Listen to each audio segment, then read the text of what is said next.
Hello बच्चों, होली की बहुत बहुत शुभकामनाएं। इस वीडियो में पहले की तरह 20 क्वेश्चन हम कवर करेंगे और ये चैप्टर नंबर 6 है जिसका नाम है इवोल्यूशन। तो आइए स्टार्ट करते हैं देर न करते हुए।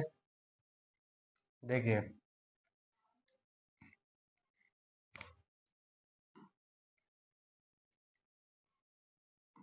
पहला ऑब्जेक्टिव कह रहा है इवोल्यूशन क्या है।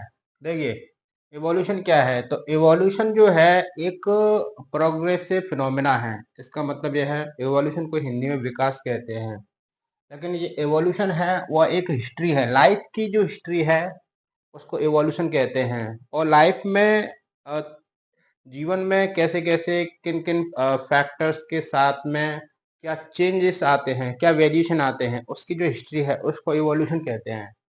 तो यह एक हिस्ट्री है और डेवलपमेंट की हिस्ट्री है of race along with variation. Race का मतलब है जैसे कोई जाति है, कोई प्रजाति है, उसमें क्या क्या वेरिएशन आए हैं उसकी जो हिस्ट्री है, लाइफ की जो हिस्ट्री है उसकी बात है ना, उसको इवोल्यूशन कहा जाता है। सेकंड कह रहे हैं atmosphere of earth just before the origin of life. Life की ओरिजिन से पहले जो अर्थ का जो एटमॉस्फेयर था उसमें क्या क्या था। आप सभी लोग जानते हैं, ऑक्सीजन नहीं थी, इसलिए ये सारी चीज़ें नहीं हो जाएंगी। ठीक है, तो मीथेन था, अमोनिया थी, हाइड्रोजन थी और वाटर वेपर थी। इन्हीं सारी गैसों को लेकर मिलर ने एक्सपेरिमेंट किया था और जो कि बताई थी किसने, ओपेरन और हेल्डन ने। ठीक है, ओपेरन और हेल्डन वो क्या कहते हैं कि अर्थ का एटमॉस्फेयर स्टार्टिंग में कुछ गैसों से भरा था, उसी को एक्सपेरिमेंट लेके और मिलर ने एक्सपेरिमेंट किया था 1953 में। तीसरा देखिए, concept of chemical evolution. Chemical evolution किस पर बेस्ड है। देखिए, केमिकल इवोल्यूशन का मतलब क्या है। केमिकल इवोल्यूशन का मतलब है कि लाइफ की जो ओरिजिन है वो केमिकल के द्वारा हुई है। केमिकल में आपस में उन्होंने क्रिया करके और कुछ पदार्थ बनाए, फिर आपस में उन्होंने भी क्रिया करके कुछ कॉम्प्लेक्स मटेरियल बने और उसके बाद में एक नॉन सेलुलर और फिर उसके बाद सेलुलर लाइफ आई। तो इसका मतलब है origin of life by combination of chemical under suitable environmental condition. ठीक है, इसको केमिकल इवोल्यूशन कहा जाता है। राइट, ओके, तो आंसर हो जाएगा ए। आगे देखें, with regard to the story of world life and life on earth we treat evolution. Evolution को हम किस तरह से समझ सकते हैं। इवोल्यूशन ऐसा है, इवोल्यूशन वैसा है। ठीक है, एनसीईआरटी में बहुत सी बातें दी हुई हैं इवोल्यूशन के बारे में, लेकिन एनसीईआरटी में लास्ट में उनने बोला है कि we are still not very clear. हम अभी तक बहुत से हम अभी तक क्लियर नहीं है कि इवोल्यूशन किसको कहा जाता है। Right, okay. अगला, who proposed that the first form of life come from pre existing non living molecule. Non living molecule से लाइफ आई है, ऐसा किसने बोला था। तो यह बोला था ओपेरन और हेल्डन ने। ओपेरन और हेल्डन कह रहे हैं कि जो ऑर्गेनिक मॉलिक्यूल हैं जैसे आरएनए है, प्रोटीन है, इनने आपस में क्रिया करके और फर्स्ट लाइफ की जो ओरिजिन है वह हुई होगी, है ना। तो यह किसने बोला था, ओपेरन और हेल्डन ने। ओके, आगे देखें, इस डायग्राम को देखें। इस डायग्राम में बताना है कौन कहाँ पे है। वो कह रहे हैं पहले ए और बी क्या है। तो ये डायग्राम आपको पता होगा, मिलर का एक्सपेरिमेंट है और मिलर का डायग्राम है। इसमें कह रहा है कि ए क्या है। तो ये जो ए है यहाँ पर मिलर ने इलेक्ट्रोड लगाए हैं, तो ये क्या हो गया है, इलेक्ट्रोड। दूसरा बी, यहाँ पे ये इस तरह की जो चिंगारी हो रही है, चिंगारी को स्पार्क कहा जाता है, स्पार्क। तीसरा सी कह रहा है, सी, ये जो सी है, तो सी सी क्या है, कंडेंसेशन है ना। वो मतलब जहाँ पे क्या है, यहाँ पे कोई चीज बनी होगी तो बहुत गर्म होगी तो इसके द्वारा क्या है, ठंडी हो जाएगी। तो ये क्या है, कंडेंसर है। ठीक है, ओके। और फिर डी क्या है, यहाँ पे वैक्यूम लगा हुआ है एयर को निकालने के लिए, क्योंकि एयर में ऑक्सीजन चली जाएगी तो ऑक्सीजन तो उस टाइम पे थी नहीं। और ई यहाँ पे ये क्या है, एक यू टाइप की एक नली है, ट्रैप है। ठीक है, इसलिए ए क्या है, इलेक्ट्रोड है। उसके बाद बी क्या है, अमोनिया, हाइड्रोजन, वाटर, मीथेन, ये सारा भरा हुआ है। सी क्या है? कोल्ड एंड वाटर है। डी वैक्यूम पंप है। और ई क्या है? ट्रैप, यानी इसी में अमीनो एसिड इकट्ठे हो गए थे, है ना, मिलर के एक्सपेरिमेंट में, है ना। तो यू टाइप की नली है ये, राइट। आगे बढ़ते हैं। ये मिलर आ गए। मिलर क्या कह रहे हैं? मिलर ने जो एक्सपेरिमेंट किया था 1953 में, और अर्थ का जो एनवायरनमेंट है उसको मतलब इमेजिन करके किया था। तो प्राइमरी सरप्राइजिंग प्रोडक्ट, स्टार्टिंग में मतलब जो प्रोडक्ट बना था, जो प्रोडक्ट मिलर के एक्सपेरिमेंट में बना था, वो कौन थे? अमीनो एसिड थे, ठीक है। इसलिए आंसर क्या हो जाएगा? Amino acids. Okay. The ship used by Charles Darwin during his sea voyage. Sea voyage यानी जो समुद्री, जो जो समुद्री यात्रा की थी, किसने? डार्विन ने। तो वह किस शिप के द्वारा, किस जो समुद्री जो जहाज है उसके द्वारा की थी? उसका नाम क्या था? आप सभी लोग जानते हैं, HMS ईगल। वीगल लिखा है, HMS बीगल, ठीक है। और कंफर्म अगर पता नहीं होगा तो ये भी, इस तरह के क्वेश्चन भी गलत हो सकते हैं, राइट। आगे देखें, fitness according to Darwin. Darwin जो फिटनेस कहता है, वो किस फिटनेस के बारे में बात करता है? यानी डार्विन फिटनेस क्या है?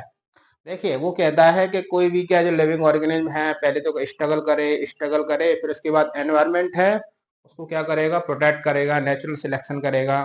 फिर उसके बाद में वो क्या करेगा? अपनी जो जनरेशन है वो बढ़ाएगा।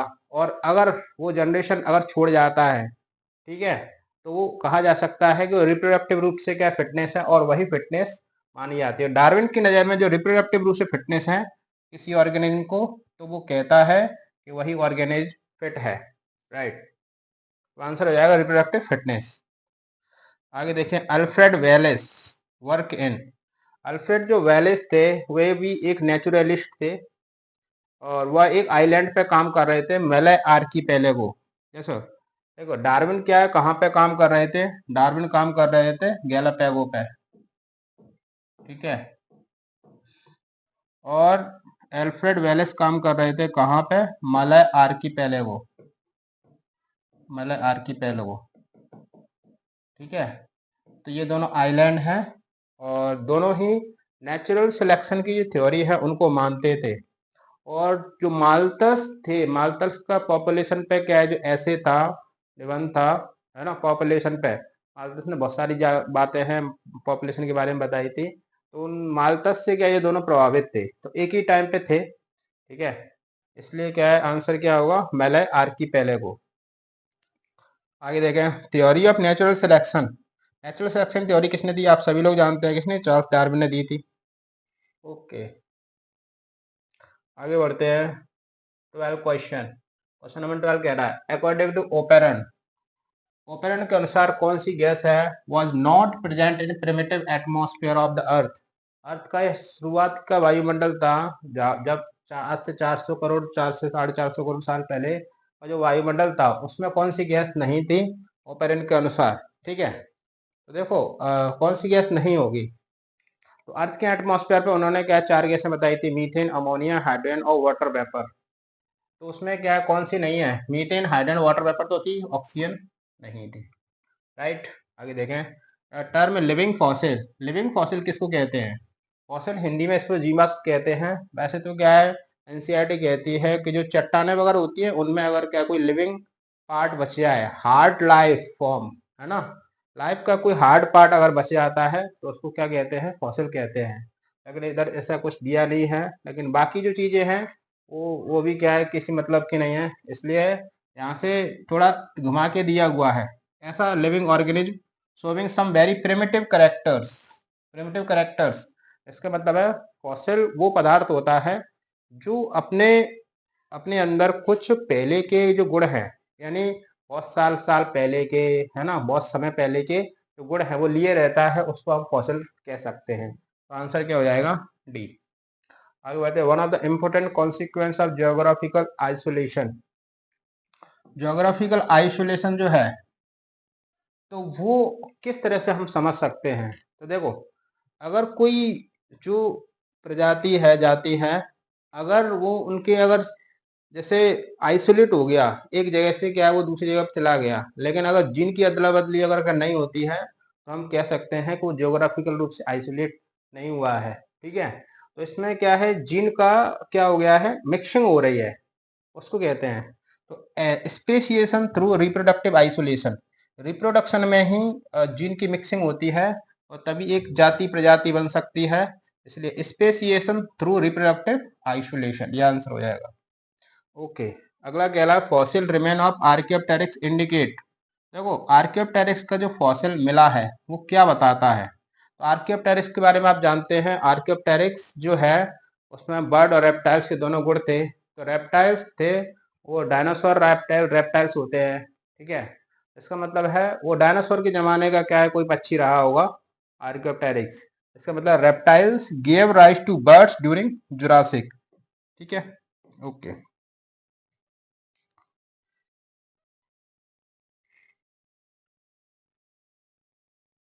आगे बढ़ते हैं। एनालॉगस ऑर्गन के बारे में बताइए, तो आप सभी लोगों को पता है एनालॉगस ऑर्गन बताता है कि उसकी डिफरेंट ओरिजिन होती है, सेम फंक्शन होते हैं। ठीक है, तो कन्वर्जेंट एवोल्यूशन भी बताता है, होमोलोगस ऑर्गन डाइवर्जेंट एवोल्यूशन बताता है। राइट, तो क्या हो जाएगा, एनालॉगस ऑर्गन में क्या होगा, different origin but perform similar function, इसको एनालॉगस ऑर्गन कहा जाता है। राइट, ओके, आगे which one of the following statement correctly describe the homologous structure, यानी होमोलोगस ऑर्गन के बारे में बताना है, तो इसका उल्टा क्या हो जाएगा, देखो ऑर्गन्स विथ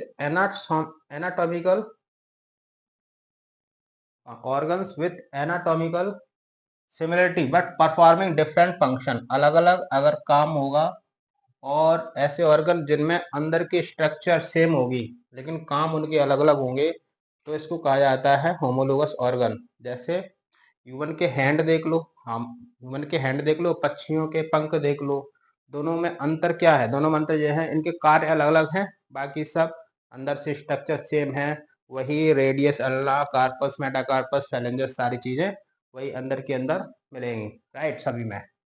आगे देखें, आई ऑफ ऑक्टोपस, ऑक्टोपस जो है उसकी आंखें, और आई ऑफ कैट, है ना, तो वो क्या शो करती हैं, तो वो शो करती है एनालोगस ऑर्गन। क्यों, क्योंकि दोनों की जो आंखें हैं वही देखने का काम करती हैं और ओरिजिन सेम है।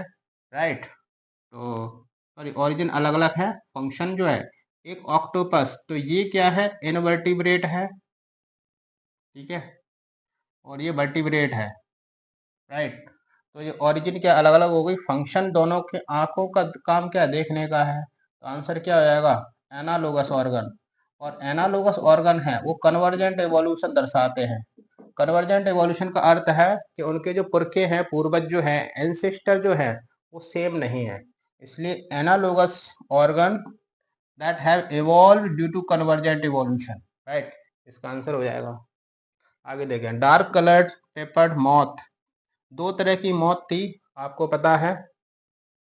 राइट, एक तो व्हाइट वाली, एक ब्लैक वाली, तो वो कह रहा है कि जो डार्क वाली जो है वो सरवाइव यानी जीवित रही इंडस्ट्रियल एरिया में as compare to light coloured form, because of किसके कारण, तो आप सब जानते हैं नेचुरल सिलेक्शन के कारण इन स्मोकी एनवायरनमेंट।